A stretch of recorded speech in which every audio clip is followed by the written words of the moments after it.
So, Father Taylor, thank you very much for having this conversation with us as the laymen seek to make sure that our congregation gets to know all of the laymen of St. Ambrose. Uh, Question we want to ask you was, when did you know that you wanted to become a priest? Thank you, Peter. Thank you for taking time for this conversation. Also, thank you for your leadership um, as president of the Laymen, and I appreciate the Laymen's ministry, a very important ministry at St. Ambrose. I first thought I wanted to become a priest when I was 7 years old. I remember being that age and a high school senior coming up to me and saying, "You're going to be a minister one day." And it scared me to death. I didn't know what to do with that. One, because he said it to me. Also, this guy was not known to attend church. He was not a choir boy, was known through the neighborhood, maybe as a troublemaker. So for him to say that, it just struck me in some type of interesting way. And my first thought was, I don't want to be a minister because I don't want bad kids. Because at that time, I thought that all ministers had bad kids. And since I wanted to be a father, I did not want to have bad kids. That was the first inkling that I wanted to be a priest. And as I was growing up, it was always in the back of my mind, but never out front.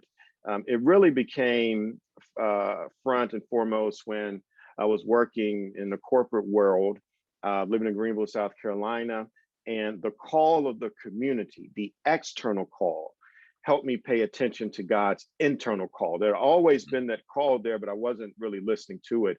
And so having a call from people in the church I attended, St. Philip's Episcopal, a historically Black church in Greenville, South Carolina, ironically, a church where another great layman, George Jones Sr., and his wife, Pat, were married because she's from Greenville. Well, while attending that church, different people in the community asked had I thought about being a priest, and even people at work. And so I finally said, let me investigate. I talked to the Reverend Elizabeth Ely, who was vicar, and we went to see the bishop, and that started a 18-month process.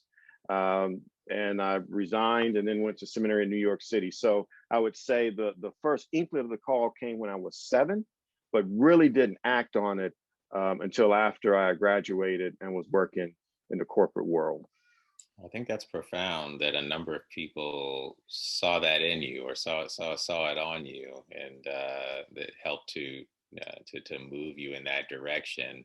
But you talked about the corporate world, and so you had been an engineer, which I think a lot of people at St. Ambrose know, but some may not or may have forgotten. So talk to us about how you became an engineer. So even as a kid, I always liked building things. As a child, played with Legos. Would work with my father, who would make different toys or different things for me to play with. But I really had a transformational experience. I call it that now. Looking back, I would not have used that language in the moment. A transformational experience when I was in the 8th grade. So the summer between my 8th grade and 9th grade year, my father took me to visit one of his good friends who was a principal. Actually, she was the principal at the school where he taught. And she had her son and 2 of his friends who were visiting for the week. And I remember meeting them. They were a little bit older than me. They were obviously in college. I was in the 8th grade. And these 3 Black men, 2 African American, 1 African from Cameroon, were all in graduate school to be an engineer. 2 were at Stanford and 1 was at Georgia Tech. And I was so impressed with them that I saw that as something I could do. That also coincided with a story my father told me when I was in the 8th grade. He read me the story of Elijah McCoy. Elijah McCoy was a man born right after slavery. His parents were enslaved people born in Kentucky, and he wanted to be an engineer, but there was no school that he could find in the US who would accept him as an engineering student. So he went to Scotland, University of Edinburgh, got his mechanical engineering degree, came back to the United States, wanted to work, could not find a job as an engineer. So he took a job working on the railroad, on the trains. And his job was to oil the moving parts of the train. So he got tired of oiling those parts and came up with an invention. And it was an oil drip cup. And so great was his invention that people tried to do knockoffs. But whenever people would try to knock it off and create something like it, people said, oh, no, no, no, we want the real McCoy. And so that's where we get the phrase, the real McCoy. And so my father told me that story in the 8th grade. I said, I want to be a mechanical engineer. So those two things, story of Elijah McCoy, and then also meeting these 3 Black men who were in advanced degree studies, 2 at Stanford, 1 at Georgia Tech, that I said as an 8th grade student, I want to graduate, go to NC State, get a degree in mechanical engineering, graduate, go to Stanford and get a PhD in mechanical engineering. And so after graduating, went to Greenville, South Carolina to work for Michelin Tire Company, where the best way to describe my job is that I was basically playing video games, was a race car driver. I was with the research team that was tasked with coming up with ways of predicting how tires impact vehicle performance. So I would get into work in the morning, run computer simulation of a car with different data for the tires and a maneuver on a racetrack. And then in the afternoon, I would work with the professional test drivers at the racetrack that Michelin owned. We'll get in a racing suit with a helmet, and we would redo those maneuvers in person. The goal was to try to, as I said, decrease vehicle testing. We may test, Porsche, any type of high performance vehicle. So part of my other research is we would get into these 18-wheelers or transfer truck, tractor trailer trucks. The correct term is tractor and articulated trailer. And we would try to roll them over. You would see these big rigs with looking like jousting sticks. Those are called rollover prevention sticks, hanging from the sides. And the driver would try to roll the truck over, and the truck would get up on the side and come back down.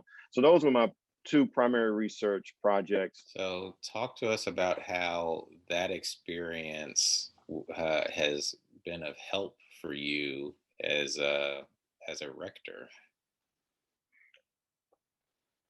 Engineering is designed to help people be critical thinkers. St. Ambrose completed our capital campaign in 2019 and went from 2016 to 2019.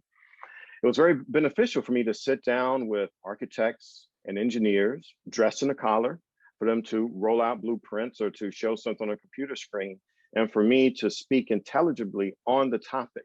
And even a few people would say, you look like a priest, but you talk like an engineer. I was like, well, that's because I am a priest and I am an engineer. And so that immediately gave respect, not that anybody would try to pull anything over on me, we hope. Also, it's helped with some of the work I do with stormwater. You know that I am an environmentalist. I care passionately about this intersectionality of racism and environmental injustice, which we call environmental racism. Certainly St. Ambrose stands at the chiasm intersection of those two, environmental injustice and racism, being that we are in the Walnut Creek wetland park and we are in the floodplain. So sitting on the Stormwater Commission, which is an official commission for the city of Raleigh that deals with policy and regulating stormwater. I was just recently elected vice chair of that group to bring voice about the injustices that continue to happen in Rochester Heights, Biltmore Hills, that relates to stormwater. And even when I was in Dallas, Texas, at St. Michael and All Angels Church, one of the things that I enjoyed most about the summers was I convinced the rector at the church to rent out a go-kart facility. And we worked with 8th graders in areas where science and math needed some work. I worked with about 60 8th graders and would spend all day at this go-kart track that had an oil slick track. And I would teach these 8th graders how to drift. Drifting is basically ice skating on a racetrack with cars. Right. And so we'd start in the morning with some algebraic equations because they would always say, you know, math is not going to help me in the real world. Give them some equations. We then go drive, and I would say when you turn the corner and you felt the back of your car slide out, that's this part of the equation. We have to get this number bigger. How do we do that? And so we do those iterations, and by the end of the day, they certainly had a great appreciation of math, and they were also full of pizza that also convinced the rector to buy. So it's just been interesting to me to see this intersection of science and religion, particularly engineering and religion. And I think it's another example that God does not waste anything in our past, but God rather uses our experiences as a way to move God's mission forward. I can see how that's a great benefit to what we have had to do as a church and what we need to do moving forward. And I can also attest that you are astute at certainly listening and asking the right question, which I'm sure you're in your engineering meetings, you see that need to draw upon that. But we're thankful for you for giving your time, Father Taylor, to get to know more about you. And to thank you also for your continued support of all that the laymen have done in the church. Thank you, and glad to have this conversation.